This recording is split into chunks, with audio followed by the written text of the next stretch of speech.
Bonjour Christophe, Bonjour Mélodie, bonjour Jérôme. bienvenue chez nous, bienvenue donc à l'émission Energo Café.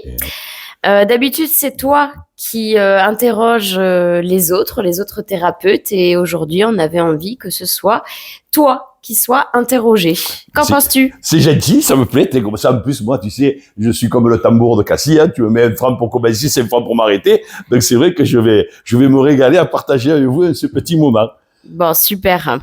Qu'est-ce qui t'a amené à devenir thérapeute et depuis combien de temps tu fais ce métier? Alors, comment je suis devenu thérapeute? Je vais t'expliquer une chose, je l'ai toujours été.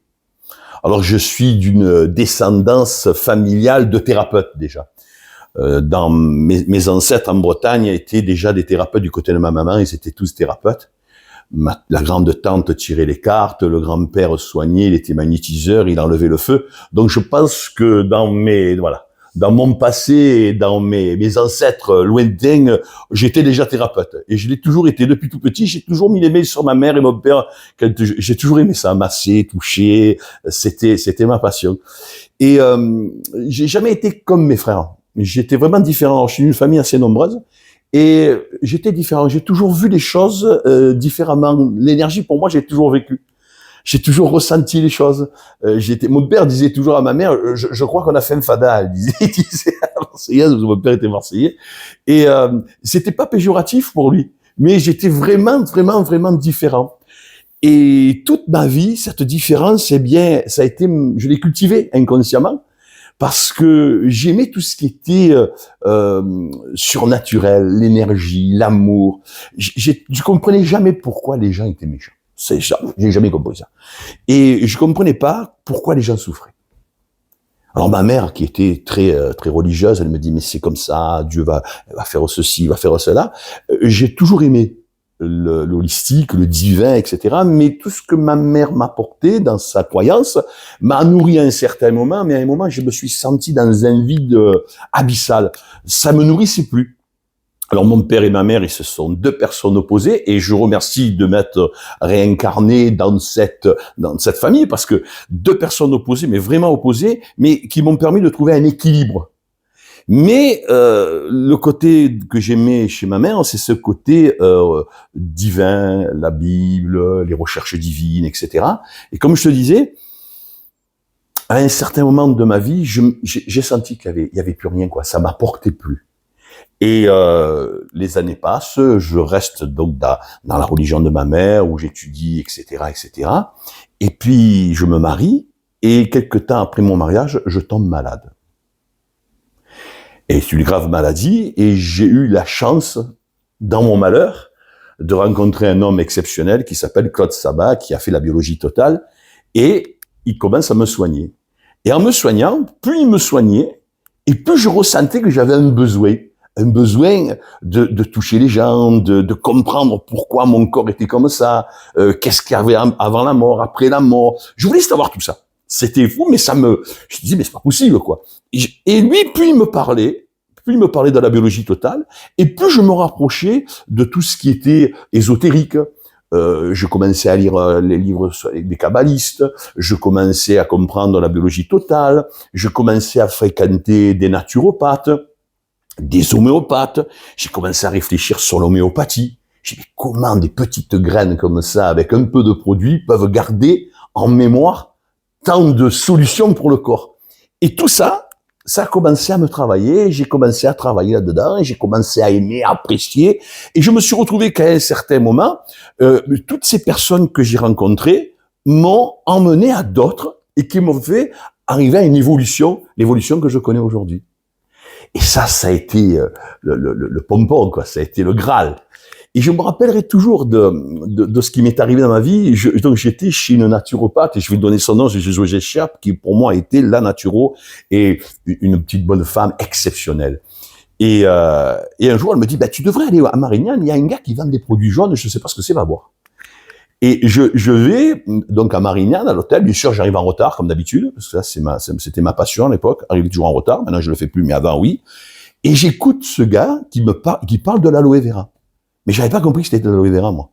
Et je regardais le bidon jaune, et je disais, mais ça bouge, qu'est-ce qu'il y a là-dedans? Donc, je m'étais déjà éveillé à quelque chose. Je ressentais les énergies de ce produit, mais j'étais loin, j'étais au fond de la salle. Et le fait de ressentir ce qu'il y avait dans le produit, je me dis, mais ça m'a même interpellé. Je dis, comment je peux sentir quelque chose? Et à la fin, je vais le voir, et je lui dis, c'est quoi comme produit? Et il me dit, ah, vous foutez de moi. Il me dit, ça fait 2 heures que j'en parle. Je dis, mais j'ai pas écouté, parce que moi, je me suis simplement focalisé sur l'énergie du produit. Et c'est là que j'ai commencé à comprendre que je commençais à m'ouvrir à des choses que je ne connaissais pas, qui étaient intrinsèquement à l'intérieur de moi, mais que je ne connaissais pas. Et il me dit, c'est de l'aloe vera. Mais je dis, c'est quoi? Et je prends le carton, et j'arrive à ma femme, je dis, regarde comme c'est beau. Et la femme me dit, c'est quoi? Je dis, sais pas, mais c'est bien. Et j'ai commencé à comprendre que je ressentais l'énergie du vivant. Et la plante, elle est vivante. Et j'ai commencé à rentrer là-dedans. Et cet homme-là, qui s'appelle Alain Bimal, a commencé à me dire, mais vous êtes magnétiseur. J'ai commencé ça. Mais oui, il m'a dit, si vous ressentez de loin des choses comme ça, vous êtes magnétiseur. Et donc, qu'est-ce qu'il fait? Eh bien, il m'a éveillé. Il m'éveille à un certain moment à cette connaissance. Je dis, mais qu'est-ce que c'est? Alors, j'en parle à ma mère, qui m'avait dit, comme quoi, bien dans la famille, il y avait des magnétiseurs, etc. Et elle, de suite, elle me dit, oh, arrête, c'est le diable. Donc, qu'est-ce que je fais? Ben, hop, je baisse et je dis, bon, ben, si c'est le diable, j'y vais pas, quoi. Mais c'était plus fort que moi. Et j'ai dit, c'est pas possible, l'énergie, c'est pas le diable. Il y a quelque chose qui va pas. Et j'ai commencé à me laisser aller et à commencer à chercher sur Internet. Ben alors, à l'époque, on n'avait pas le même Internet que maintenant. Hein. Donc, je suis allé à la FNAC, à la maison, je suis allé chercher des livres. Il n'y avait pas tous les livres. Et un jour, ce monsieur Bibal me vient et me dit, viens, je te montre quelque. Et on va voir des vieux guérisseurs dans des pays au fin fond de la France. Hein. Et ces gens ont déclenché chez moi ce que je connaissais, ce que je savais, quoi. Et j'ai commencé à dire, bon, ça, c'est pas le diable, c'est l'énergie, et l'énergie, c'est la vie. Et à force de dire c'est le diable, qu'est-ce que j'ai fait? Eh bien, j'ai commencé à comprendre que ceux qui voulaient m'empêcher d'être ce que je suis aujourd'hui, eh bien, avaient rien compris. C'est leur peur, et je voulais plus vivre leur peur. Et j'ai compris que mon hypersensibilité, parce que je me suis rendu compte que j'étais hypersensible, mon hypersensibilité m'a amené à ressentir les choses que je ne ressentais pas. Alors, au début, je ne te dis pas que j'avais pas peur. Hein. Au début, ça me faisait drôle, hein, parce que c'était des choses qui me dépassaient, moi. Et plus je commençais à écouter, et plus je commençais à ressentir les choses, et plus je m'ouvrais, et plus je me régalais, quoi. C'est-à-dire que je rentrais à la maison le week-end, parce que je faisais des foires bio avec lui, et là, je rentrais le lundi ou le mardi à ma femme, je dis, ah, j'ai vu des choses exceptionnelles et tout. Alors, ma femme qui n'est pas dans la démarche non plus, mais c'était plus fort que moi, quoi. C'était un plaisir, quoi. Et puis, un jour, eh bien, la vie a fait que, bien, j'ai rencontré Monsieur Bataille, Jean-Marie Bataille, à Paris, et j'ai dit, ben, je vais faire la formation. Alors, pourquoi cette formation est chez lui? Eh bien, parce que je suis électricien de base, et que j'ai vu que lui, il mettait tout à la terre. C'est-à-dire qu'il rejetait toutes les énergies bloquées. J'ai dit, c'est ça qu'il faut faire. J'avais compris que magnétiser comme ça servait à rien. Il fallait qu'à un moment, on débloque la chose. Donc, je vais faire la formation chez lui, je m'éclate, je me régale, je rentre à la maison, je dis à ma femme, je me suis régalé, et de suite, j'ouvre un cabinet. Mais alors, de suite, ma femme me dit, qu'est-ce que tu fais? J'ouvre un cabinet à Marseille, donc, parce qu'on était à Marseille à l'époque. Elle me dit, j'ouvre le cabinet. Et tout d'un coup, les gens sont venus. Alors, je faisais que le balbutiement de ce que j'avais appris, le premier niveau, quoi. Et j'étais tellement assoiffé de ce désir de soigner les gens et de voir les résultats que ça faisait, que je fais un crédit, je fais le deuxième niveau. Alors, du coup, tu avais quel âge quand tu as ouvert le cabinet de Marseille? Et je rebondis aussi sur la formation que tu as faite à Paris. Combien de temps elle a duré, cette formation? J'avais, quand j'ai commencé à m'ouvrir au magnétisme, j'avais 21 ans. 21 ans, c'est là où j'ai pris conscience et que j'ai rencontré Claude Sabat, José Chiap, tous ces monstres, tous ces gens qui m'ont amené à connaître tous ces thérapeutes, etc. J'avais 21 ans, 23 ans, j'ai commencé à bourlinguer dans toute la France pour aller voir et pour les connaître, ces gens-là. Et après, si tu veux, quand j'ai ouvert mon cabinet à Marseille, donc il y a 30 ans, hein, ma fille, elle avait 3 ans, même pas 3 ans. Donc, tu vois, il y a 30 ans. Et quand j'ai ouvert mon cabinet à Marseille, plus je travaillais et plus je m'éclatais. C'était fou, quoi. Et alors les formations, elles ont duré 2 fois une semaine, mais très intense, très intense. Lui, il s'embêtait pas à te raconter l'énergie, etc. Il te dit, c'est comme ça, les gestes, tu les fais comme ça, c'est le subconscient. Lui, d'entrée, il m'a centré sur mon subconscient. Oh, c'était une découverte pour moi. Une chose que maintenant, on découvre, on parle, les gens parlent de tous du subconscient, etc. Moi, je vous parle de ça il y a 30 ans. Hein. Il y a 30 ans, quand lui, il parlait du subconscient, tout le monde dit que c'était un fou. Hein. Mais c'était pas un fou. Hein. Le mec, c'est-à-dire qu'il était en avance, quoi, tu vois. Et ces formations n'ont fait que simplement m'ouvrir. Et comme je suis hypersensible, que je suis ouvert à l'énergie, j'ai pas voulu m'arrêter à ces protocoles. Je trouvais que ces protocoles étaient fabuleux, mais c'était enfermant pour moi. Alors j'ai dit non, on va aller plus loin. Et j'ai commencé à faire des soins selon ce que moi, comme moi je les ressentais. Et j'avais des résultats. Et plus j'ouvrais de cabinets, et plus j'avais des personnes, parce que je suis arrivé jusqu'à 3-4 cabinets. Hein. Donc, et plus je travaillais, et plus je m'éveillais, et plus je rencontrais des personnes qui me faisaient connaître de nouvelles, connaissances. Je me rappelle quand je suis parti en Alsace, alors tout le monde me dit, mais comment tu as ouvert un cabinet en Alsace? Oui, j'ai ouvert un cabinet en Alsace, bêtement, hein. J'avais mon cabinet déjà au Lavandou, ces personnes venaient voir, ils faisaient chez Forever, ils étaient chez Forever Living, ils vendaient l'aloe vera, son mari avait un problème de prostate, ils viennent, je leur fais 2 soins, elle remonte en Alsace, elle me dit, mon mari c'est fini, prostate, on l'opère plus, etc. Elle me vient, elle me dit, tu veux pas venir travailler là-haut? Et moi, comme j'étais jeune à l'époque, je disais toujours chiche. Je me suis retrouvé en Alsace pendant des années à travailler. Alors je redescendais, je remontais. Mais cette personne m'a éveillé, elle m'a fait rencontrer d'autres personnes et on appelle ça des synchronicités de la vie. Tout ce que j'ai fait dans ces cabinets, ça a été que de belles rencontres. Et alors tout le monde me dit j'étais prêt, j'étais pas tant prêt que ça. Mais à un moment, j'ai décidé de m'ouvrir et d'accepter tout ce qui allait venir. Alors, je te dis pas qu'au début, j'ai pas eu peur. Parce que j'ai rencontré des personnes qui étaient d'un autre monde. Hein. Si je te raconte ce qu'ils m'ont fait, ce qu'ils m'ont fait dire, ce qu'ils m'ont fait faire, tu te dis, mais tu es fou d'y entrer. Mais ces rencontres-là, ça a été voilà. C'est-à-dire qu'à un moment, comme je te disais tout à l'heure, ce vide abyssal que j'avais eu après, il se remplissait, mais à vitesse grand V, quoi. Et à un moment, il a fallu que je prenne un peu de recul pour faire un peu le ménage, là, parce que il y en avait trop. Il y avait trop d'informations, trop. C'était beau, mais à un moment, j'ai dit, bon, là, maintenant, il va falloir écrire et voir un peu ce que tu as du doigt enlevé, quoi. Alors, il y a des choses que j'ai mis de côté, qui, des années après, je suis revenu les chercher. Mais comme j'étais ouvert et que j'ai accepté ce qui venait, ça a été une bénédiction. Mais bon, maintenant, ça fait 30 ans que j'enseigne, et que je travaille, quoi. 30 ans, c'est pas un jour, hein. Alors après, on est monté dans les Alpes. Et c'est là que quand tu es aligné avec ce que tu aimes, tout se passe comme il faut. Et un jour, il y a une personne qui m'a dit, mais tu viens travailler là-dedans, mais c'est vulgaire ce qu'elle m'avait dit. Elle m'a dit, mais c'est le trou du cul du monde, c'est tout petit. Et oui, il y a 700 habitants, oui. Ben, j'ai travaillé du lundi au dimanche.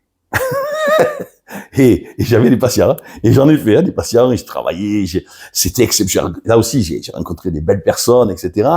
Mais j'avais toujours besoin de bouger. Tu sais, je pouvais pas rester que dans un cabinet.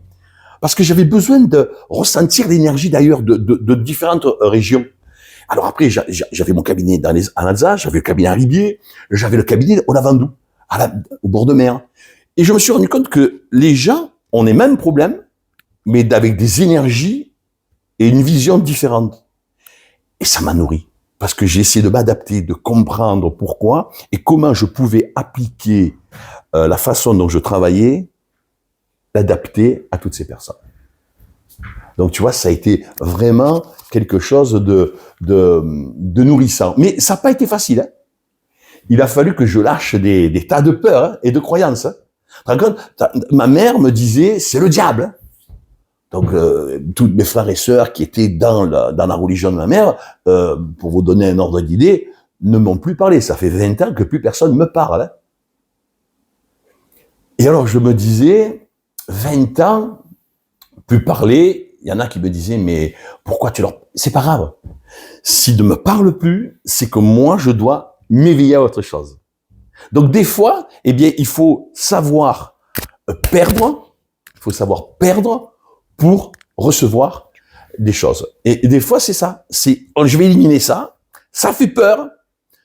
Moi, je dis toujours, c'est comme si je m'étais jeté d'un avion sans parachute. Voilà. Je suis arrivé, je me suis dit, bon, mais je vais me manger. Et tu peux pas te manger. Tu peux pas te faire mal. C'est ton mental qui te fait mal. Mais quand tu te dis, écoute, j'ai tout lâché, j'apprends l'univers, je commence à me rapprocher de mon Dieu, je commence à me rapprocher d'énergie, je commence à comprendre comment ça fonctionne. Le matin, je me lève, j'ai la banane, le soir, je me couche, j'ai la banane, tu peux être que dans la gratitude. Même si des fois tu as peur, hein, parce qu'il faut être honnête, hein, des fois je me bloquais le dos parce que j'avais peur, hein. C'est l'inconnu, hein. Mais le jour où j'ai accepté l'inconnu, ben l'inconnu n'est plus devenu un inconnu, c'est devenu mon ami. C'est ma vie. Ma vie, c'est ce que je vis. C'est ça, tu as choisi ta vie. Voilà. Et c'est beau. Et ça n'a pas été facile, hein. Mais le temps. Souvent, les thérapeutes me disent, ouais, mais dans combien? Le temps. Le temps m'appartient pas. Le temps appartient au patron, au divin. On te met là. Je pense que pour réussir dans la vie, c'est s'ouvrir, être prêt à s'ouvrir, prêt à accepter et être clairvoyant, c'est-à-dire voir les opportunités de vie. Ne rien rejeter. Moi, j'ai rien rejeté. C'est ce que je te disais. J'ai fait tout rentrer. Après, j'ai fait le tri. Il y avait des choses qui étaient bien, des choses qui étaient moins bien, des choses qui me plaisaient, des choses qui me plaisaient pas. Après, j'ai fait le tri. Mais en attendant, open. J'étais ouvert. Allez, on y va. Alors, bien sûr, j'avais quand même mon intuition et ma petite voix qui me disait, non, là, ça sert à rien, tu vas te faire mal. Donc, mais par contre, j'étais curieux. J'écoutais. Je ne jugeais pas ce qu'il me disait. Je prenais, j'écrivais, j'analysais, et si ça me plaisait, je prenais, si ça me plaisait pas, je jetais. Mais en attendant, ce que je me suis donné, c'est le droit à la connaissance. Dans le temps. Dans le temps, parce que même si ça fait 30 ans que je suis thérapeute, je te peux promettre que les premiers soins que je faisais avant, c'est pas les soins que je fais maintenant, hein. Et j'ai ouvert mon cabinet, mais j'étais pas à plein temps dans mon cabinet, hein, parce que j'avais une famille à nourrir. Donc, j'ai quitté l'entreprise, parce que j'étais un électricien, j'ai quitté mon entreprise, je suis devenu formateur, tu vois, comme quoi il n'y a rien qui vient par hasard, je suis devenu formateur en habilitation électrique, donc je tournais dans la France entière, mais après, je disais, le samedi et le dimanche, je vais former, je vais soigner. Donc, je soignais dans la chambre de mon fils, hein. Donc, tu vois, c'était vraiment, au début, c'était chaotique, hein. Mais, je savais quel était mon objectif. Je savais quel jour je serais un guérisseur, un soignant, parce que c'est ce qui me plaisait. Mais je me suis donné les moyens. Donc, si des fois, les jeunes thérapeutes voulaient de suite, non, c'est pas de suite. Quitter tout pour faire... Non, c'est vrai, il y en a qui vous disent, ouais, c'est ça qu'il faut faire. Et même si vos chiffres en numérologie, même si... La patience. Je crois que c'est la patience le plus important.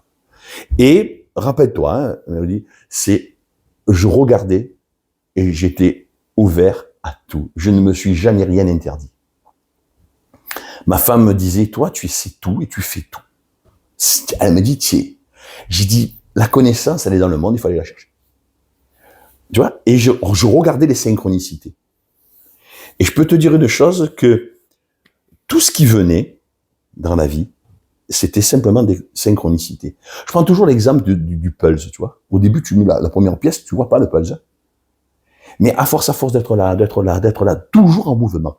Je crois que ce qui m'a sauvé, c'est que j'étais en mouvement. J'attendais pas que ça vienne. J'allais chercher.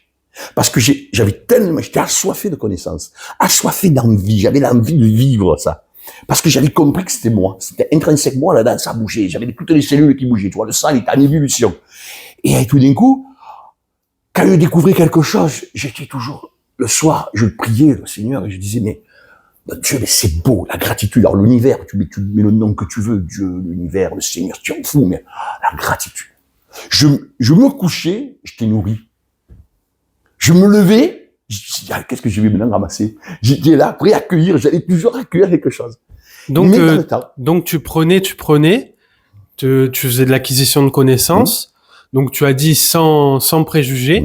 Et ensuite, en fait, ce que tu dis, c'est que tu faisais le tri et que tu prenais ce qui faisait sens pour toi. C'est ça. Ce qui parlait à ton subconscient, à ton cœur. C'est ça. Et moi, j'aimerais revenir sur ce que tu as dit tout à l'heure. C'est-à-dire que tu avais un cabinet à Marseille, si j'ai bien compris, en Alsace et au Lavandou. Ouais. Et donc, tu disais que selon où tu allais, les problématiques c'était les mêmes, mais elles étaient pas prises de la même façon. Le travail n'était pas le même. J'aimerais que tu détailles comment tu travaillais donc différemment finalement. Eh bien, si tu veux, les énergies sont pas les mêmes. Au bord de mer, je me suis rendu compte qu'au bord de mer et dans la montagne et en Alsace, c'était pas les mêmes énergies. Alors, c'est simple à dire, hein, parce qu'en certains vont dire non, mais je peux te dire des choses pour avoir soigné ma fille en homéopathie. Un jour, ma fille, on était en Lorraine, chez la famille à ma femme, et elle fait une bronchite ou une angine, je ne me rappelle plus exactement. Et moi, j'étais monté avec les doses homéopathiques, et je lui donne des doses homéopathiques, elle ne marchait pas. Je vais voir là-bas un homéopathe, il me dit, donnez-lui ça. Et au bout de 4-6 jours, alors que ma fille, c'était dans les 20 minutes, la dose avait travaillé, donc il y a un problème. Donc j'ai à ma femme, je redescends à Marseille, et je vais voir l'homéopathe à Marseille, qui était super ami, et il me dit, tu comprends bien que la problématique de ta fille, c'est une problématique de méditerranéenne. J'ai dit, ah bon? Et oui, elle m'a dit, elle a eu ce problème-là à cause du vent, du Mistral. Le Mistral, en Moselle, il n'existe pas. L'énergie. Et c'est là qu'il m'a expliqué que ça ne veut pas dire que la dose homéopathique ne marche pas là-bas. C'est-à-dire qu'à un moment, l'énergie n'est pas la même. Et je m'en suis rendu compte, les gens sur le bord de mer, ils n'ont pas la même énergie qu'à la montagne. Mais c'est normal. C'est 2 vibrations différentes. Ils n'ont pas les mêmes problématiques, ils n'ont pas les mêmes soucis, ils n'ont pas les mêmes envies, ils n'ont pas les mêmes désirs. Et ça, tu le vois en soins. Et quand des gens viennent, ils ont une problématique, mais ils ont une énergie différente. Alors, te l'expliquer comment, pourquoi, je me suis adapté à ça. Et c'est en m'adaptant à ça, et puis en plus, il n'y a pas les mêmes histoires de vie. Tu vois, tu restes dans le bassin méditerranéen, tu as beaucoup de personnes qui ont été obligées de migrer. Donc, il y a toutes ces situations de vie qui font qu'à un certain moment, ils n'ont pas la même énergie. Tu vois, quelqu'un qui migre de la Sicile, comme mes beaux-parents qui viennent, il y a où les pieds noirs quand ils sont rentrés, on traverse la mer, donc il y a une problématique d'eau, il y a une problématique de peur de territoire, etc., etc. En Alsace, eux, ils ont une autre peur, par exemple. Tu vois, je me rendais compte que ils me disaient, quand les Allemands ils sont venus, du jour au lendemain, on nous a fait. Donc il y avait un manque, une peur, l'abandon. Tu vois, c'était la même chose. Mais c'était pas vécu pareil. Et à Marseille, les gens ils vivaient différemment. Dans les Alpes, ils ont pas la même notion de ces séparations, etc. Eux, c'est souvent des séparations de terre. On m'a volé ma terre. C'est les paysans, l'autre paysan m'a volé ma terre. On s'est marié en famille, mais alors celle-là, ils ont divorcé, il m'a volé. Donc, c'était les mêmes problématiques de manque et de peur de manque, mais vécues dans des énergies et des situations de vie tout à fait différentes. Il n'y a rien à voir entre celui qui part et qui vient dans un autre pays et celui avec qui on lui vole la terre. Mais tu regardes bien, c'est la même chose. C'est le manque, c'est la peur du manque, c'est les séparations, etc. Sauf qu'ils étaient vécus sur des éléments différents. Il y avait l'élément eau, il y avait l'élément de terre, il y avait l'élément de feu, mais vécu différemment par le corps. Et oui, donc pour guérir, toi quand ils viennent te voir, donc tu prends en compte, tu prends tout en compte dans tes soins. Donc le lieu de naissance, d'où elles viennent, où elles sont, enfin tout le parcours de vie pour arriver à une vraie guérison. Et oui, et je leur demande même d'où ils viennent leurs ancêtres. Ah bon? Oui. Alors, mais pourquoi? Mais je veux savoir où sont vos parents, vos grands-parents, etc. Parce que tu prends un exemple. Moi, je prends l'exemple du côté de mon épouse. C'est toute la Sicile, c'est tout. Mais de mon côté à moi, même si moi je suis un Méditerranéen, je suis Marseillais, comme je dis, on me coupe le bras et il va sortir du sang bleu et blanc parce que j'ai ça dans. Mais si tu regardes bien, on remonte, c'est pas la même chose. Moi, après, je suis du centre de la France et après on est breton, donc tu comprends bien que l'énergie c'est pas la même. Quand ma fille est née, elle est née avec un problème de hanche. De suite, je dis, hop, attention. Le pédiatre, qui était un homme aussi intelligent, il m'a dit, hop, attention. Eh oui, on a fait la prise de sang pour ma fille pour le favisme, parce que tout ce qui est dans le bassin méditerranéen, les filles peuvent avoir des allergies aux fèves, tu vois, donc c'est un exemple fabuleux. Et si tu regardes bien, Pythagore, à un moment, quand il soigne, tous les Grecs, quand ils soignaient et qu'ils parlaient à leurs élèves, il leur dit attention, alors on ne savait pas à l'époque que c'était pas les fleurs des fèves qui étaient dangereuses, c'était la fève par elle-même. Mais eux, ils lui disaient attention. Donc, on a fait le favisme du côté méditerranéen, pour mes enfants, puisque ma femme est sicilienne, etc. Donc, c'était vraiment le côté méditerranéen, on mange beaucoup de fèves. Et du côté de mon côté à moi, breton, où ma fille avait un problème de hanche, on les voit les bigoudènes, ce qu'on voit quand elle marche, tac, tac, elle bouge le chapeau, il bouge comme ça. Mais parce que souvent, dans ces régions-là, il y a des problèmes de hanche. Alors, quand on sait ce que c'est que la problématique à la hanche, on comprend mieux. Mais, tu vois, il a fallu que je m'adapte aux deux énergies. Les énergies de vie. Donc, tu vois, c'est pour ça que c'est important de savoir d'où ils viennent les gens et qu'est-ce qu'ils ont fait. Des fois, il y en a qui me disent, ouais, mais c'est un peu savoir d'où ma religion, etc. Mais oui, mais pour moi, c'est important. Je ne donnerai pas la même dose. Je vais pas donner la même explication. En biologie totale, ça sera pas la même chose. Parce qu'il va falloir rentrer dans les histoires familiales. Donc, tu vois, il faut que tu t'adaptes à tout ça. Et le fait d'avoir eu plusieurs cabinets, d'avoir fait beaucoup de conférences à l'extérieur avec Alain Bibal, parce que quand on faisait les formations, etc., dans For Forever, je me suis rendu compte que rien n'était pareil. Tout était pareil, mais tout était différent. Donc, rien n'est pareil. C'est ça qui est intéressant dans ce métier. Tu t'arrêtes jamais. Tu t'arrêtes jamais d'apprendre. Donc, ça fait plus de 30 ans que j'apprends. Et j'apprends encore. Et tous les jours, j'apprends. Et c'est ce que je pense, c'est ça. C'est ne jamais s'arrêter d'apprendre. Si tu arrêtes d'apprendre, si tu restes sur une croyance, voilà, j'ai appris ça, je reste que là, tu te perds. Bon, après, moi, j'ai des nombres un peu particuliers, je vais vite m'ennuyer, donc il faut mieux que j'apprenne vite. Et puis, tu l'as vu dans les soins, même maintenant, puisque j'ai le centre de formation, puisque j'ai ouvert le centre de formation il y a 5 ans maintenant, je vous mélange plein de formations, de connaissances. Parce que des fois, ben, tu as une formation, tu es basé là-dessus, puis tu te rends compte que tu n'arrives pas à aider la personne. Donc, tu en as une autre, et puis une autre. Et des fois, avec les autres formations que tu as eues, ben, tu aides la personne. Donc, il faut, moi, je dis, voilà, c'est un arc, et derrière, tu as plein de flèches. Donc, dans le carquois, il faut avoir plein de flèches. Plein. Moi, je rigole toujours parce que j'achète des livres, j'ai acheté des livres il y a 10-20 ans. Puis, 20 ans après, je dis, ah ouais, ça, c'est intéressant. Et tout d'un coup, je dis, mais j'ai le livre de ça. Donc, je retourne dans ma bibliothèque, je fouille, je l'ai jamais ouvert. Il y en a même qui ont encore le papier dessus, etc. Je dis, ben voilà, elle est là. Et je l'étudie.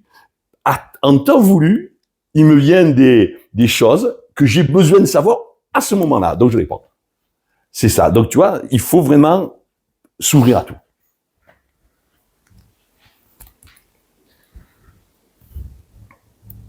Tu as ouvert une école, apparemment, et depuis combien de temps? Et pourquoi tu as ouvert cette école?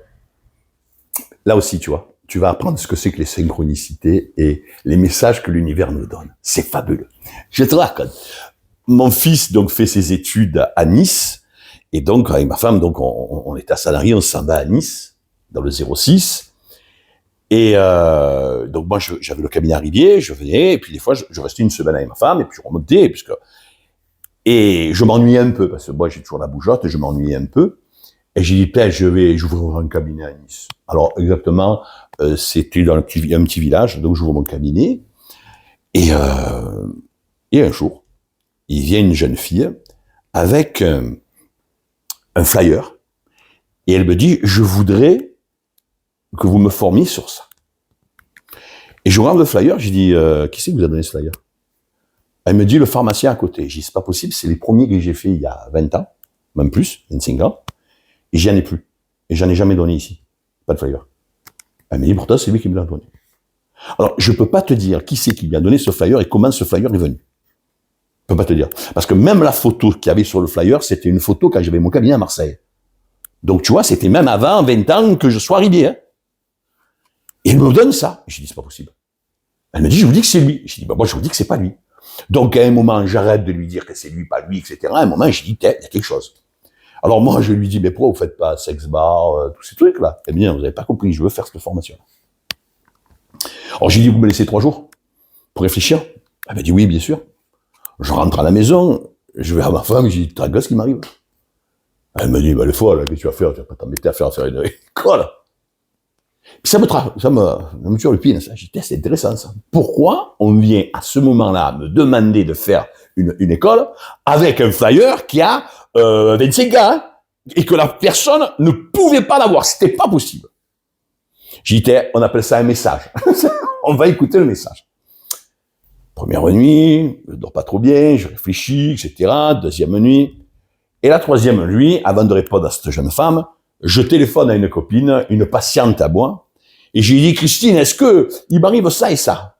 Elle me dit, Banco, je te fais tous les cours, je te les écris, je te le fais, on y va, putain, on va se régaler. J'ai dit, ben toi alors. Je dis à la jeune fille, allez, on ouvre. Et c'est comme ça que j'ai ouvert l'école d'énergo-pâtissier. Et donc, on l'a ouvert. Alors, les premières formations que j'ai faites, je les ai faites dans le séjour, devant la cheminée. Donc, tu vois, c'est vraiment basique. Là aussi, c'est superbe. Rien ne doit vous arrêter. Je le dis à mes élèves, je dis, mais arrêtez, ou mes patients, arrêtez. Moi, j'avais pas de place. Je me suis mis là. Allez, on va le faire dans le séjour. Alors j'arrive, je prends un bout de bois, je le colle sur le mur, je mets du papier vinyle blanc et c'est devenu un tableau. Il y avait la télévision et mon papier. Et la cheminée. On met 4 tables et on a fait ça pendant, allez, 2, 3 ou 4 fois, la formation, dans le séjour. Jusqu'au jour où j'ai dit non, mais bon, maintenant c'est bon, le séjour c'est bien. J'ai cassé mon cabinet en bas, je l'ai agrandi, et j'ai fait le cabinet en bas, la cheminée, le truc, le tableau, etc. Et on a eu des patients comme ça. Mais regarde l'opportunité, quoi. C'est une synchronicité. Mais si j'ai peur, si je dis, ouais, mais il me faut la grande salle avec des belles tables, il me faut ceci, il me faut cela, je fais rien. Mais pourtant, regarde, l'univers m'apporte une personne qui me dit, je veux faire cette formation. Elle est montée quand même du 0,6, elle est montée dans le 0,5. Hein. Et je me suis pas... C'était une opportunité, en fait. Et oui, mais regarde, on a tous des opportunités, mais est-ce qu'on les prend tous? Une peur. Alors, on a le droit d'avoir nos peurs, etc., nos inquiétudes. J'aurais pu me dire, est-ce que je suis capable, pas capable? Je pense que la grande force, et ça, je peux le dire, ma grande force, c'est que je sais m'entourer de personnes qui ont envie de vivre des choses exceptionnelles. Alors, j'ai une question. Pourquoi tu as appelé ta formation énergopraticien, pardon? Là aussi. C'est une folie aussi? Oh, je vais voir un collègue qui était faisait de la médecine ayurvédique, qui était un grand monsieur en magnétisme et surtout il faisait des déblocages. Il était vraiment un grand monsieur. Je vais le voir, on discute, etc. J'avais fini ma formation, etc. Et puis donc c'était un exorciste. Et un jour il me vient, il me dit, j'ai besoin de toi, il faut que tu fasses la terre.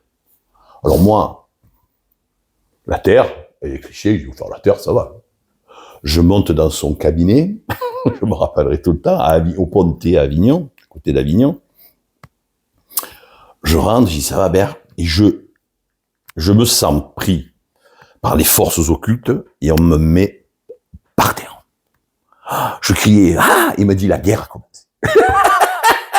Donc, il fait ce qu'il avait à faire, je le vois. Bon, c'était un jour, je te raconterai ça, tu vas mourir de rire, parce que au début, je rigolais pas.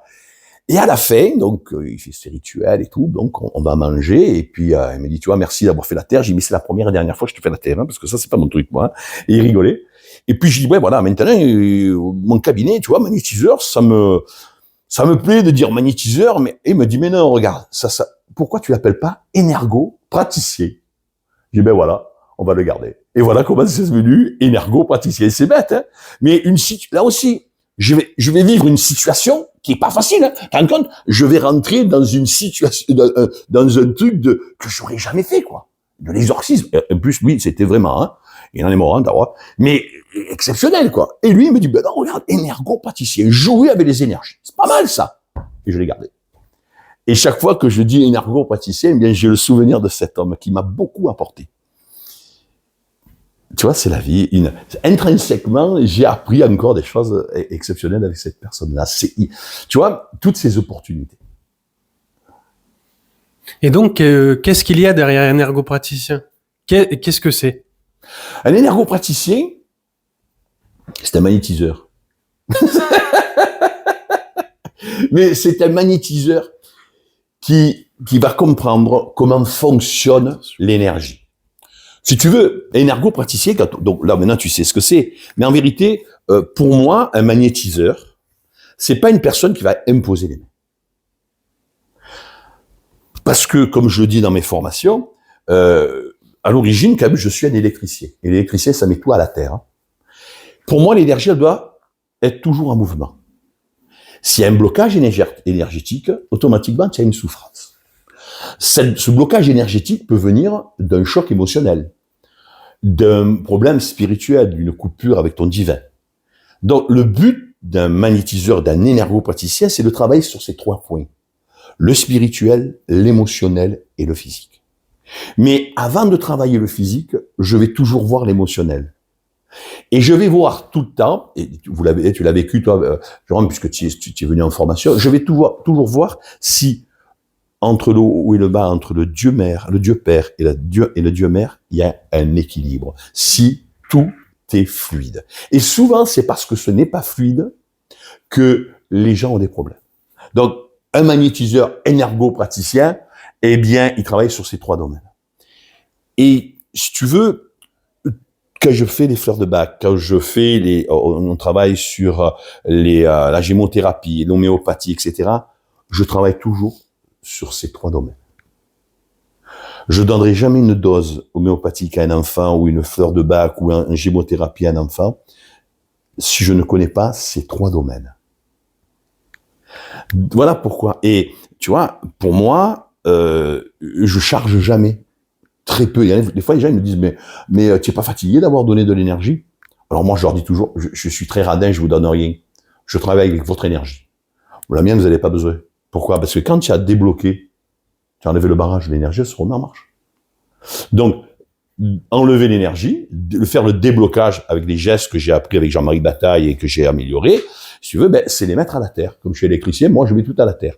Et c'est quand j'ai mis à la terre, et que après je commence à retravailler l'énergie, et cette énergie, bien, elle est fluide. Et quand elle est fluide, il y a la divinité, ton émotionnel et ton physique qui se remettent en marche. Voilà ce que c'est qu'un magnétiseur énergo-praticien.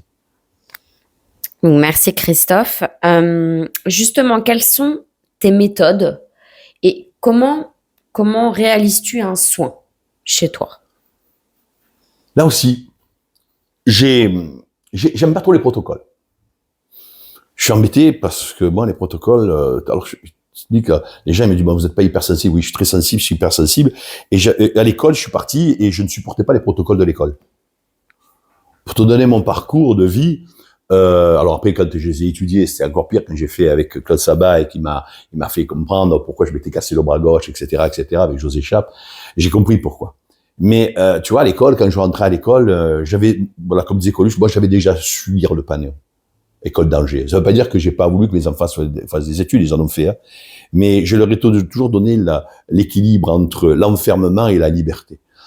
Si tu veux, moi, j'ai l'habitude de me faire passer pour la barbe à papa, tu sais, le dessin animé quand on était petit, il se formait. Moi, je suis une boule, je suis une barbe à papa, tu vois, tu me mets pas dans un carré, je ne peux pas le faire. Pourquoi? Parce que, alors, j'ai pas dit qu'il faut pas de protocole, j'ai pas dit qu'il faut pas de règles. Sauf que, un soin, je le fais toujours selon je travaille mon subconscient et mon intuition. Quand la personne va venir, alors comme je suis un fou de couleurs, je vais regarder la façon dont elle est habillée. Et la façon dont elle est habillée, les couleurs qui vont ressortir de sa façon d'être habillée, ça va déjà me donner une ouverture et une compréhension du soin. Ça, c'est la première des choses. Je n'ai pas envie de faire un soin. Tous les soins que je fais ne sont jamais les mêmes pour les personnes. Il en vient 10 par jour, je ferai 10 façons de travailler différemment. Alors la première des choses que je fais, je pose toutes ces questions, d'où ils viennent, ce qu'ils font, pourquoi, etc., etc. C'est très important. Leur date de naissance, même leur numéro de téléphone, même leur adresse, parce qu'avec ça, moi, c'est les chiffres qui m'intéressent. Et après, je leur fais tirer les cartes. Les cartes de couleurs, le jeu de couleurs que j'ai créé. Et alors là aussi, c'est 30 ans de travail. Hein. J'ai créé ce jeu de couleurs, mais c'est surtout l'interprétation des couleurs qui est importante. Certains me disent, oui, mais il y a plein de jeux de couleurs. Oui, d'accord. Mais c'est l'interprétation que tu vas y donner. Et c'est ça qui m'intéresse. Et donc, je vais tirer les cartes avec personne, et en tirant les cartes, je me rends compte du besoin qu'ils ont et de ce qu'ils doivent faire. Tu vois? Et on le fera tout à l'heure, tu vois, on va s'amuser, c'est sympa. Et donc, on arrive, je fais ce soin, et après, je vais travailler sur les 5 éléments. Pas les 4, les 5. Et je vais voir comment le corps fonctionne et va réagir. Le 5e élément, c'est quoi? C'est toi. C'est ton corps. D'accord. C'est ton âme. Mais tu vois, chez certains, les soufis, vont te dire c'est le vide. C'est beau aussi. Tu vois, c'est ce vide qu'il va falloir que tu remplisses. Je dis toujours, c'est le jeu. C'est ta divinité. Et donc, tu vois, quand tu as retrouvé l'équilibre, tu retrouves ta divinité. Souvent, j'explique que quand je suis la personne que je suis ce que je suis. Je me révélerai à ce que je me révélerai. Tu sais, c'est quand Moïse, il va voir le buisson ardent, alors qu'on y croit et qu'on n'y croit pas, on s'en fout, c'est la symbolique qui est intéressante. Et donc, si tu te décales de ton jeu, de ta divinité, ce décalage, malheureusement, va faire en sorte que tout ce qui est tes désirs, tes envies, tes besoins et tes actes sont décalés de ce que tu es. Et donc, mon boulot, c'est de te montrer là où tu dois être. Et les cartes de couleurs sont exceptionnelles pour ça. Alors justement, on t'a mis un petit jeu là de cartes de couleurs. Montre-nous et peut-être fais-nous une petite démonstration juste pour une couleur, par exemple. Allez, voilà, tu vois, donc ça c'est le jeu, ça avait l'explication. Donc c'est les cartes ont été faites avec le travail de quelques années, donc tu les parles, tu vois. Alors il y a 2 ou 3 façons de se servir. Alors moi le matin, si tu veux, pour moi déjà, tous les matins je tire une carte. Subconscient, donne-moi la couleur de la journée. C'est-à-dire la couleur qui va me permettre d'être centré. Tu vois, il faut que je sois centré. C'est mon jeu, la couleur. Donc, il y a 2 ou 3 façons de le faire. Mais tu vois, on peut mettre celle-là sur ton subconscient et sur ton 3e œil. Tu poses la question. Et tout d'un coup, tu dis, maintenant, je vais la tirer. Donc, comme je connais les couleurs, moi, je connais mes cartes un petit peu, je ferme les yeux et je demande à tirer une couleur. Et aujourd'hui, je prends celle-là. Et tu vois, regarde, celle-là, c'est le rouge. Donc, la couleur qui doit m'animer aujourd'hui, et c'est ce qu'on fait, hein, c'est pas parce que c'est le mouvement, c'est la vie. Donc, tu vois, le rouge, cette couleur rouge là, c'est aujourd'hui, c'est dans sa vertu, c'est le tonus, c'est la force, c'est le mouvement, c'est, tu vois, c'est faire quelque chose. Et dans sa contre-vertu, si je suis fatigué, je bouge pas, je suis empathique. Donc, si je fais rien, je bouge pas, etc., parce que je suis fatigué, ça peut arriver, je suis bloqué, etc., je comprends, j'essaie de comprendre qu'est-ce que je dois faire pour me remettre en fonction. Et si je suis en mouvement, comme on est en mouvement, tu vas me dire, on n'est pas en mouvement. Comment? Depuis hier, je suis ici, on me fait des vidéos, on me fait des réflexions, on analyse. C'est pas du mouvement, ça. C'est rien. Donc, tu vois, c'est cette énergie de feu, de vie, de sang, et tu vois, le rouge, c'est ça qui te donne, je suis en mouvement. Eh bien, ce mouvement, c'est, qu'est-ce que je vais en faire? Donc, aujourd'hui, si tu veux, mon jeu, ma divinité me dit, tu dois être dans le mouvement. Donc, voilà. Et donc, si je vois que je suis pas dans le mouvement, et que je fais les choses pas à cause de la fatigue, ou que je fais des choses qui ne me plaisent pas, etc., tu vois, je vais contrarier la couleur. Si je contrarie la couleur, elle va m'emmener là où j'ai pas envie. Et donc, je vais me désaxer. Et c'est là que tu prends la 2e carte, par exemple, tu vois, on va faire une 2e carte. Voilà, je tire. La 2e carte, c'est le blanc. Regarde, si je ne me mets pas en mouvement, si je suis décalé, eh bien, automatiquement, je ne vais pas rentrer dans l'acceptation. Acceptation, regarde, de choses merveilleuses. On se pose des questions, ça parle, etc. Donc, tu vois, comme je suis centré dans le fait de dire, là, on va venir ce week-end faire ça, et on le fait, eh bien, tu rentres dans l'acceptation, dans l'ouverture. Tu rentres dans ta divinité, le blanc. Et tu vois, là, c'est l'enseignement. C'est l'homme qui enseigne, donc je suis bien dans le mouvement. Mais imagine-toi que je le fasse pas. Tu vois, hier, je me dis, j'y vais ou j'y vais pas, j'y vais ou j'y vais pas. Et j'ai dit, mais on a décidé de faire ça, il faut y aller. Je me suis mis dans le mouvement. Regarde, c'est des bénédictions. Si j'étais pas venu, j'aurais été obligé d'accepter quoi?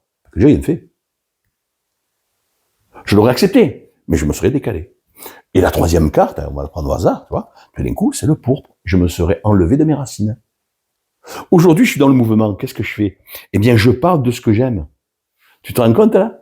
Je parle de cette pureté, de cette divinité qu'est l'énergie. Et donc, je vais chercher, t'as vu, je t'ai parlé de mes ancêtres, je t'ai parlé de ce que j'ai fait, de mes croyances. C'est pas le pourpre.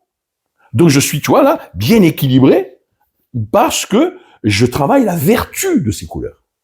Et la dernière, tu vois, on va le faire par la dernière, tu vois, là, regarde, c'est le violet. Le violet, c'est tout ce qui est ta divinité, c'est le chakra coronal. Et on ne parle pas d'énergie depuis tout à l'heure? Est-ce que je te parle pas de divinité depuis tout à l'heure? Est-ce que je te parle pas de ton Dieu, de ton jeu, de ton intuition? Donc, le violet. Donc, tu vois, tu as le rouge, et puis tu as le violet. Donc, quand il y a un mouvement, tu vois, regarde, c'est la terre-mère, le rouge. Et le Dieu, c'est là. Quand il y a un mouvement, quand tu es dans l'acceptation de ce que tu es, le blanc et le pourpre, tu vois, quand tu as ces couleurs qui sont, mais tu vis la vertu de ces couleurs, mais regarde, si tu prends la première et tu prends la dernière, tu es dans ton mouvement de vie, et regarde, et tu es dans ta de clairvoyance. Et c'est ça qui est important, c'est de travailler tes couleurs dans leur vertu. Alors, tu as la numérologie, parce que les couleurs aussi travaillent avec la numérologie, j'ai fait tout ça, hein, je prends une numérologie, horoscope, etc. Et ce qui est intéressant, c'est que tout se rejoint pour qu'à un moment, eh bien, tu sois aligné avec ta divinité, avec toi-même. Donc, tu vois, le but, chaque fois que je fais un soin, c'est, je regarde si les personnes sont alignées avec elles-mêmes. Et si elles sont pas bien, si elles sont fatiguées, etc., c'est qu'à un moment, elles se sont désaxées. C'est-à-dire que les couleurs, eh bien, leur montrent que elles sont dans la contre-vertu de la couleur. Va rechercher la couleur et la vertu de la couleur. Et mon boulot, c'est de faire ça. Alors, après, je vais me servir des huiles essentielles, je vais me servir de mes mains, je vais aller chercher des points d'acupuncture, etc. Ça, c'est toute la connaissance que je te disais. Alors, je me suis dit, allez, je me suis gavé de ça. Et donc, tout ça, mais ça va me permettre d'avoir plein de flèches et d'aller travailler. Alors, bien sûr, je le fais pas une fois, hein, je le fais en plusieurs fois. Mais j'implique toujours la personne dans le souhait. Tu vois, c'est elle qui tire les couleurs. C'est elle, je leur explique et elles me disent selon ce qu'elles aiment, ce qu'elles aiment pas, ce qu'elles ont ressenti. Je les implique toujours dans le souhait. Tu vois, je leur fais faire toujours des exercices à la fête. Faites ça pendant un mois. Alors moi, je les prends pas toutes les semaines. Je les prends un mois parce qu'un mois, il faut travailler, hein, le truc. Hein. D'accord? Et quand elles ont travaillé ça pendant un mois, quand elles reviennent, elles me disent, putain, ça a bougé. Et oui. Il faut que toutes les personnes soient toujours, elles prennent soin d'elles, c'est ça. Pas à nous de prendre soin d'elles. C'est elles qui doivent prendre soin d'elles. Elles sont partie prenante du soin. Et tu vois, en tirant les cartes, en leur parlant, elles sont partie prenante. Et pour un soin complet, tu dirais qu'il faut combien de séances? À peu près, hein, parce que je pense que c'est pas pareil pour une personne selon la problématique, si elle a déjà travaillé sur elle, mais si tu avais en général quelque chose à dire. 1 minute à 20 ans. Tu vois? Pourquoi? Parce que des fois, un mot, juste un mot, juste un moment, un regard, un geste va déclencher chez la personne et des fois, ça va la bouleverser bien alors. Et elle, c'est fini, elle va changer sa vie. Et des fois, il va falloir des mois. Alors, c'est rare, hein, quand je te dis des années, non. C'est-à-dire que si au bout, allez, de 3, 4 séances, je vois que la personne ne bouge pas, c'est qu'elle n'est pas prête de travailler avec moi. Je lui demande d'aller travailler ailleurs. Je ne suis jamais jalouse d'une personne qui travaille avec moi depuis quelque temps, parce qu'elle va voir quelqu'un, etc. Non, c'est qu'elle a besoin. Donc, tu vois, te dire combien de séances, je vais le ressentir, la personne va le ressentir, la personne va me demander d'autres rendez-vous souvent. Après, il y a des personnes qui vont venir en formation. Ils sont prêts, hein, c'est ce qu'on disait hier. Ils sont prêts. Ils vont venir prendre des informations. Elles vont peut-être pas être assez tendres et assez douces, les informations que je vais donner. Elles vont prendre ça comme un scud. Comme disait Christine, elle disait, tu leur files des coups de batte de baseball, alors après ils sont mal, elles s'en vont. Mais peut-être le fait que j'ai cassé le mur, j'ai cassé la coquille, j'ai cassé cette barrière qu'elle s'était mise, ça leur permet d'aller voir ailleurs. Et c'est pas grave du tout. C'est pour ça que je me dis, non, c'est pas grave, une séance. J'ai tout cassé, ils sont partis ailleurs. Des mois ou des années après, elles ont fait, elles, des recherches à côté, sont allées voir d'autres. Elles reviennent, elles te disent, vous savez, ce que vous m'avez dit il y a 5-6 ans, moi je me rappelle plus, hein, ce que je leur ai dit, elle m'a dit, ça m'a bougé, et j'ai fait ça et ça et ça, et je les félicite. Et là, on recommence le travail. Et peut-être qu'elles reviendront me revoir qu'une autre fois. Je vais leur refiler un coup, mais avec douceur, avec amour, mais les mots que je leur donne, ça les bouge et repartent. Donc, te dire combien de séances, mais je ne sais pas. C'est pour ça que je peux te dire 1 minute, 20 ans. Tiens, moi, j'aime pas les protocoles. J'aime pas les obligations. Les gens, ils viennent quand ils ont envie, quoi. Certains vont se régaler, vont te faire ça pendant... Mais je veux dire, ça dépend ce que tu vas travailler, si tu travailles en psychologie. Mais moi, travailler sur 1 an sur une personne tous les mois ou toutes les semaines, j'en vois pas l'intérêt. L'intérêt, c'est que je leur donne les moyens d'ouvrir et d'aller, voilà, de se mettre en mouvement et d'aller voir ailleurs. Moi, j'aime bien quand les gens ils sont partis ailleurs, qui reviennent, qui disent, monsieur le moment, merci, c'est exceptionnel, vous m'avez ouvert, j'ai fait mon boulot, quoi. Mais là, de les avoir toutes les semaines à la maison, toutes les semaines dans mon cabinet, les voir là, et te dire, ah, c'est bien, mais pour moi, c'est comme s'ils avançaient pas, quoi. Pour moi, là, il n'y a pas de réussite. La réussite, c'est, je te donne la clé, tu la mets dans la porte, tu as ouvert la serrure, tu es parti. Bon, feu. Tu reviens un jour, tu me dis, vous pouvez pas me donner notre clé parce que je l'ai perdue, et on la redonne. Mais c'est pas grave, ça. Ils ne m'appartiennent pas. Ce qui nous appartient à nous, c'est d'être des passeurs d'âme, des passeurs de vie. Tu te rends compte, tu leur donnes une clé, ils la mettent dans la porte. Dans la serrure, ils ouvrent, ils s'en vont. Tu as gagné. Bien sûr. Tu vois, certains, ils veulent les garder tout le temps. Alors, j'ai rien contre les psychologues, parce que mon fils est psychologue, etc. Mais quand tu vois les gens qui viennent pendant 40, 50 séances et qui sont toujours là en train de te parler toujours de la même problématique, ils n'ont pas avancé. Oui, comme je disais, tu leur as fait les fondations, ils ont monté les murs, ils ont mis les vitres, ils ont construit la maison, quoi. Alors, je les critique pas, parce que il y en a qui ont besoin de ça, il y en a qui aiment ça, hein.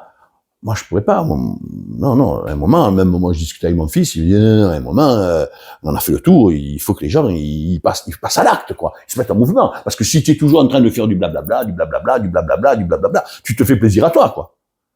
Mais moi, à un moment, c'est pas mon plaisir qui m'intéresse, c'est la réussite de la personne. Et oui, tant mieux. C'est arrêter de nourrir le mental. Et oui, puis à un moment, tu dois te mettre en mouvement. Parce que tu peux lui raconter toute sa vie. Racontez-moi, alors, la dernière, oui, mais alors vous avez eu, le dernier cas que j'ai eu, là, c'est une personne que je connaissais, etc. Alors vous avez eu un choc à 1 an, donc ils ont fait une régression à 1 an, il vous est arrivé ça, ça et ça. Bon, d'accord.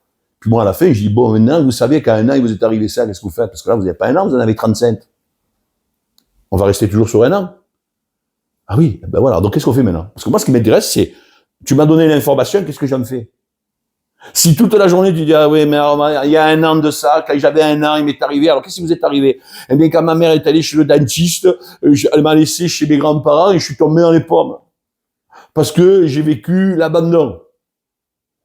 Donc, elle est allée lui dire à sa mère. Et sa mère, qu'est-ce qu'elle fait? Eh bien, elle lui dit, mais ma fille, tu es bien gentille, mais il fallait que j'aille chez le dentiste, quoi.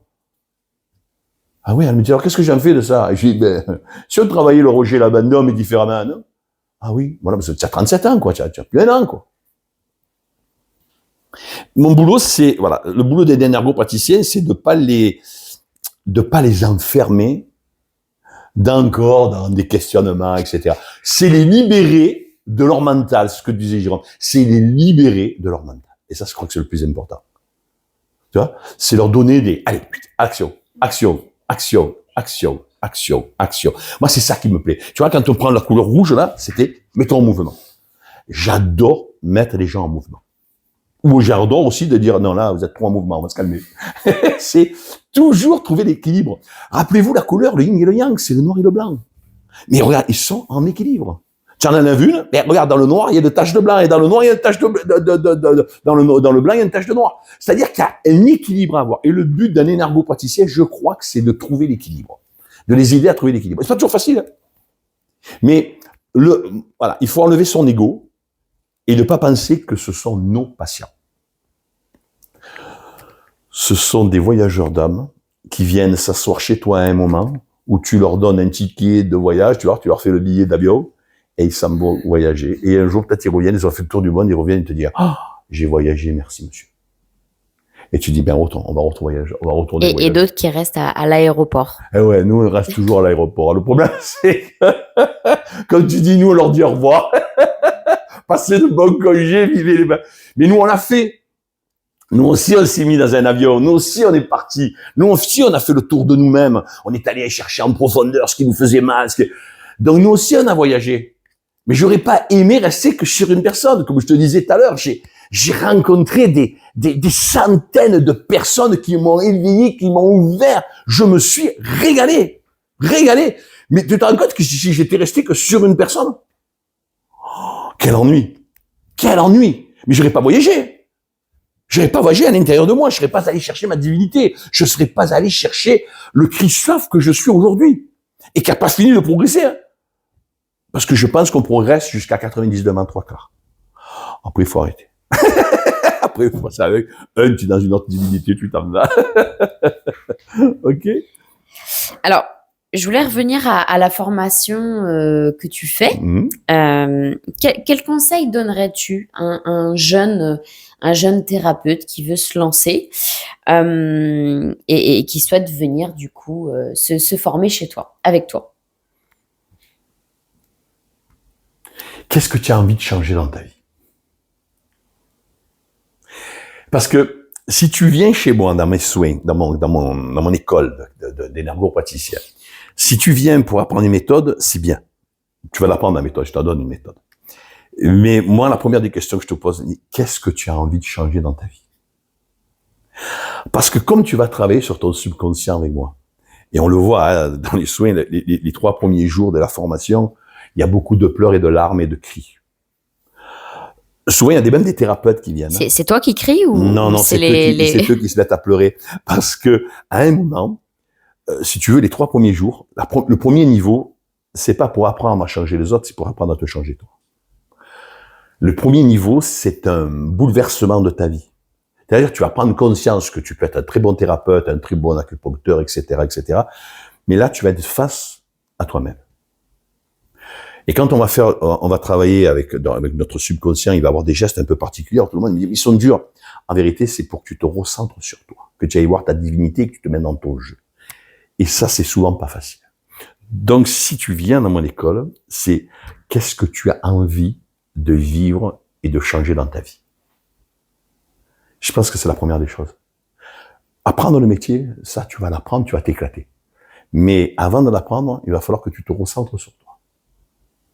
Et il va falloir que tu saches accepter ce que l'univers te donne.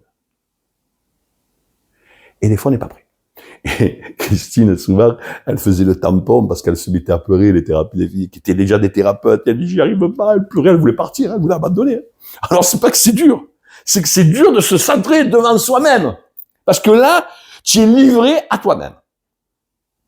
C'est-à-dire que tu ne vois rien de ce que tu vas faire et tu vas aller chercher des points que seul, si tu es centré sur ton subconscient, le subconscient va te donner. Si tu n'es dans ton mental, tu n'y arrives pas. Et crois-moi qu'il y a eu des personnes qui faisaient de l'hypnose, qui disaient, bah, moi, le subconscient, quand ils étaient devant le corps, ils se mettaient à pleurer, à transpirer des gouttes comme ça. Et c'est pas humiliant. Ça te prouve qu'à un moment, être un thérapeute ou être un énergopraticien, ce n'est pas une méthode. C'est une vie. C'est une façon de vibrer. C'est la façon de vibrer par rapport à toi-même. C'est un équilibre entre ton Dieu Père et le Dieu Mère. C'est vraiment l'équilibre. Donc tu comprends bien que les 3 premiers jours, je vais être vulgaire, j'en chie. Mais alors, et on le sait, même moi je l'ai fait, je suis passé par là. Alors bien sûr, je l'ai amélioré pour qu'il soit encore plus dur.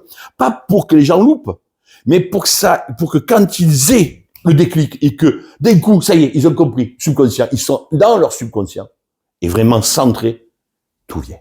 Et alors après, c'est plus de la connaissance, c'est un plaisir. Donc, qu'est-ce qui vient nous voir? Moi, je leur dis toujours, qu'est-ce que tu as envie de changer dans ta vie? Tu vois? Donc pour toi, en fait, et ce que tu es en train de nous dire, c'est que énergopraticien, ce n'est pas une méthode, mais c'est un mode de vie, une façon de voir les choses. C'est une vie. Tu sais, tu peux être magnétiseur, mais tu peux pas dire je suis magnétiseur de 8h ou de 9h à 20h, quoi. Un énergopraticien, c'est quelqu'un qui est, ou un magnétiseur, il est nuit et jour, magnétiseur. C'est pour ça que déjà, il me dit, oh, mais je suis magnétiseur, je fais des gestes comme ça. C'est pas ça, magnétiseur. C'est ton mode de vie. C'est ton énergie. C'est comment tu es centré. C'est tous les jours que tu dois être centré. Dès que tu es décentré, dès des accès, tu vas souffrir comme les autres. Donc, ton but, à toi, en tant que thérapeute, bien sûr, ça t'arrive de te casser la gueule, de te faire mal. Surtout quand tu connais des copines qui te font, des tests à distance qui te font mal, quoi, hein, elles le font exprès. Mais oui, tu vas tenter des trucs, ça va te remettre en cause, tu vas te décentrer, mais c'est pas grave. Le but d'un magnétiseur ou d'un énergopraticien, c'est surtout de se dire, oh, c'est 24 heures sur 24 que je le suis. Tu as le droit de vivre, d'être heureux. Hier, on est allé dans ce petit club-là, super, on a mieux mangé un bout, etc. C'était sympa, quoi. C'est ça, un magnétiseur, c'est la vie de tous les jours. Mais tous les jours, c'est, est-ce que je suis centré? Est-ce que tous les jours, c'est, est-ce que je suis ouvert à tout ce que l'univers me donne? C'est une ouverture d'eau. Et le thème que je donnerai à ma formation, c'est l'amour avec un grand A. Si j'ai de l'amour pour moi, j'aurai de l'amour pour les autres. Si j'ai de l'amour pour moi, je vais avoir de l'amour pour mon corps, pour mon énergie, pour ma spiritualité, pour mon divin, pour mes émotions. Le vrai soin, c'est l'amour. Alors, vous allez me dire, ouais, c'est bateau, ça. Non, c'est le vrai soin, c'est l'amour. Pas d'amour, pas de soin. Voilà, pas de doigts, pas de main, pas de chocolat. C'est pareil. Là, c'est pareil. Comment peux-tu aider les gens? Alors, c'est simple, hein. Non, ils passent les mains, ils sont contents, tout le monde, là. Alors, moi, j'ai rien contre ça. Je trouve ça fabuleux, moi, hein, qu'on le fasse déjà. Mais si tu t'aimes pas, c'est-à-dire qu'ils arrivent devant toi, que tu commences à leur faire des trucs un peu particuliers, c'est-à-dire que tu leur demandes de rentrer dans leur subconscient, comme ils n'y arrivent plus de suite, je suis bon à rien, je suis mauvais, Eh, ça veut dire qu'à un moment, tu as une petite opinion de toi-même. Donc, on remonte, voilà, donc tu vois, à l'école, la première des choses, c'est on remonte son taux vibratoire pour soi. Mince, je suis, voilà, je me lâche, je donne l'autorisation à mon subconscient de faire ça, je le fais, ça marche, merci. Putain, je suis capable de faire ça, donc je me revalorise. Et quand je me revalorise, eh bien, je commence à avoir de l'amour pour moi. Et le but, c'est ça. C'est être dans l'amour de soi. Donc, si tu me poses la question, mais quand tu viens, les gens, eh bien, ils apprennent à s'aimer. C'est horrible, c'est pour ça qu'au début, les 3 premiers jours, ils ont envie de se suicider, tous. On est, ah non, je veux plus le faire et tout. Pourquoi? Parce que le moment, on te dit, tu vois, être un magnétiseur, c'est ça, c'est s'aimer. C'est accepter que tu n'y arrives pas à le faire. Moi, j'ai une question. Je rebondis à ce que tu dis, être centré, voilà, dans le centrage et tout ça.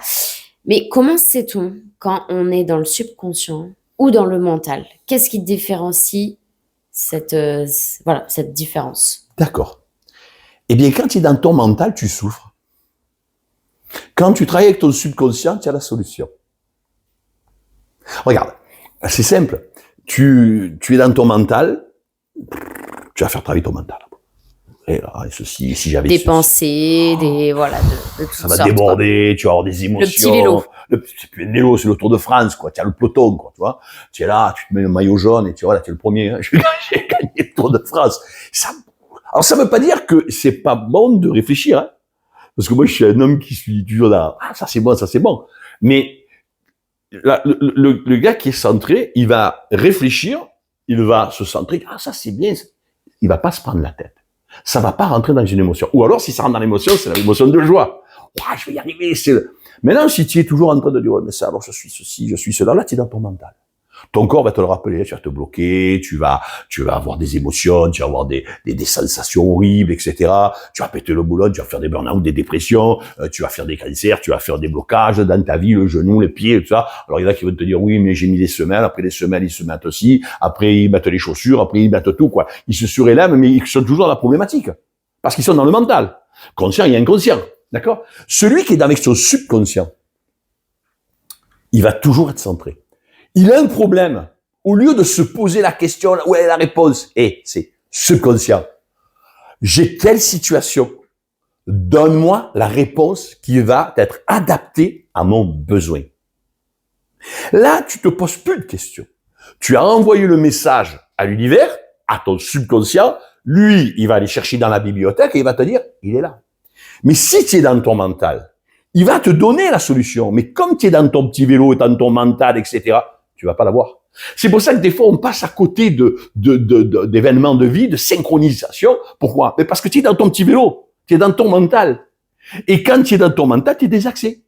Que si tu es dans ton subconscient, tu es centré. Voilà pourquoi la méditation te permet de centrer. J'ai des idées, je pourrai jamais les enlever, les idées. Elles vont passer comme des nuages, tu vois. Mais mon subconscient, lui, il va me dire, regarde. Là, tu es centré, regarde là. Ça, c'est ça pour toi. Tu es sûr? Oui, vas-y. Et tu doutes plus. Tu y vas. Tu n'as pas de doute. Alors que le mental, tu dis, j'y vais pas, c'est bien, c'est pas bon, et tu crois que c'est bon pour moi. Et là, tu vas commencer à te dire, est-ce que je suis capable, pas capable? Alors qu'avec le subconscient, tu n'as pas à te poser cette question. Quand je suis dans mon subconscient, quand on m'a dit, tu montes en Alsace sur le truc, j'ai subconscient. Monter en Alsace, c'est bon pour moi. Le doigt, il s'est levé comme ça, tu vois. Oui! Chiche, on y va! Tu vois? De suite. Et je rigolais, je disais à ma femme, je dis, tiens, oui, chérie, chaque fois que je me pose une question, si je reste dans mon mental, je fais rien. Quand je suis pas dans le mental, je dis, on y va. Et je suis allé faire des choses que des fois, ma femme me dit, mais tu es fou, quoi. Je dis, mais ça va marcher. Mais tu es sûr? Bah oui, ça va marcher. Et ça marche. Parce que je savais que ça allait marcher. Chaque fois que tu fais quelque chose de nouveau, tu demandes à ton subconscient, s'il te dit oui, vas-y. Il te l'a dit. Maintenant, attention, la question que tu vas poser à ton subconscient, elle est très claire, c'est ce que je disais toujours. Je disais, si tu poses une question au pendule, alors des fois c'est est-ce que, non, ça d'abord c'est faux, hein, est-ce qu'il ne connaît pas le pendule, tu vois, c'est subconscient. Par exemple, quelqu'un se noie, un enfant se noie à la mer. Tu dis subconscient, je peux plonger. Il va te dire oui, tu peux plonger. Mais à la fin, il te dira, mais au fait, tu es mort, mais tu savais pas nager. Mais la question que tu m'as posée, c'est, je peux plonger? Oui, tu peux plonger. Maintenant, la question, c'est, je plonge, c'est dangereux pour moi. Il va te dire, oui, tu sais pas nager. Tu vois, le mental, c'est poser la question précise et attendre la réponse. Souvent, on pose la question, pas précise, et comme on est dans son mental, c'est quoi? Eh bien, on fait tourner le petit vélo, puis on n'écoute pas la réponse. Donc, être centré avec son subconscient, c'est vraiment faire confiance à l'univers, à ton subconscient. Tu poses la vraie question, tu attends la réponse, ça y est. Alors les gens, ils veulent la réponse de suite. Mais des fois, tu l'as de suite. Mais rappelle-toi, si tu fais marcher ton petit vélo, tu as des accès, donc tu l'entends pas. Tu la vois pas. Eh ben écoute Christophe, merci pour cette interview. En tout cas, on a trouvé ça très intéressant, on trouve ça très beau que tu dises qu'être magnétiseur, c'est un état d'être et non une fonction. Ouais. Nous te remercions pour cette interview. Si tu as une petite phrase à dire pour terminer, nous t'écoutons. Et ce sera donc la fin de cette interview. Moi, je vous remercie aussi. J'ai passé un petit week-end avec vous, c'était sympa. On a fait du beau boulot, on a travaillé. Et je vais vous dire une chose, je pense que, comme dit le grand poète Rumi, l'amour. Mais l'amour avec un grand A. Je pense que tant qu'on a cet amour en nous, pour nous. Oui, l'amour de soi. Ouais, on pourra l'exercer sur les autres. Donc, l'amour. Et puis, même si vous vous êtes trompé, même si ça n'a pas marché comme vous pensiez, c'est pas grave. Vous êtes des créatures du divin. On a tous le divin en nous. Donc on est belle. On est des belles personnes. C'est pas grave, on s'est trompé. Accepter. C'est accepter les choses. Accepter comme on est. J'ai pas été bien aujourd'hui, c'est pas grave. Je ferai mieux demain. Et puis si demain je fais moins bien ou même mieux, tant mieux. C'est l'acceptation, c'est l'amour. Et je pense que tant qu'on n'a pas compris ça, on souffre. Eh ben c'est pas grave. Je me suis trompé. Et alors? Ça me trompe pas que j'avance. Quand on est petit, il avance, il tombe la première fois. Mais continue à avancer. Donc l'amour, c'est mettre en vie ses désirs. Et moi, je pense que le plus grand des désirs de l'humain, c'est de s'aimer et d'aimer les autres. OK? Merci Christophe. À bientôt.